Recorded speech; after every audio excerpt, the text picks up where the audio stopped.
నా పేరు కిష్టయ్య, రావులపల్లి. 130 బస్తాలు 130 బస్తాల్లో ఆమె అనేది అక్కడికి రాలేదు. ఆమె అక్కడ రాకున్నా కాంట పెట్టినాం, చేసినాం. బస్తకు 10 రూపాయలని అమ్మ నీళ్ళు అడిగిర్రు, నువ్వు వేయకున్నా ఏం లేదని నేనన్నా. తెల్లారి వర్షం లేకపోతే తెల్లారి మళ్ళీ వేసిర్రు. 500 లంచం తీసుకున్నారు, 40 కిలోల వడ్డెత్తుకున్నారు.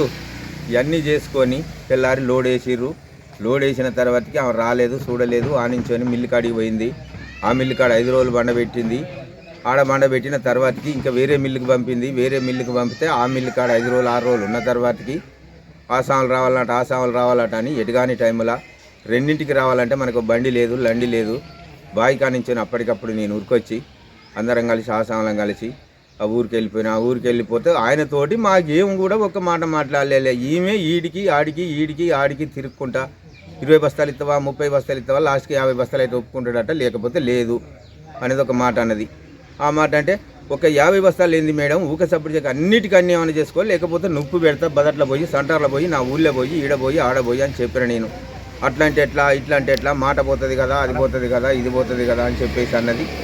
అన్నీ కూడా తీసుకోవాలి. నేను ఆనించుకొని బయటికి వెళ్ళి వచ్చి రోడ్డు మీద కూర్చున్నా. 50 బస్తాలు నెయ్యి, 10 బస్తాలు వాళ్ళ 60 బస్తాల తీపుకొని చేసి కటింగ్ అని చెప్పేసి మాట్లాడింది. మాట్లాడినంత మాత్రాన వెళ్ళొచ్చిన తర్వాతకి ఏం న్యాయం జరగలేదు ఇంతవరకు అయితే. ఎవరెవరితోటి వీళ్ళతోని వాళ్ళతోని మాట్లాడుతున్నాం, చేస్తున్నాం సార్. అంతే. దయచేసి న్యాయం చేయండి.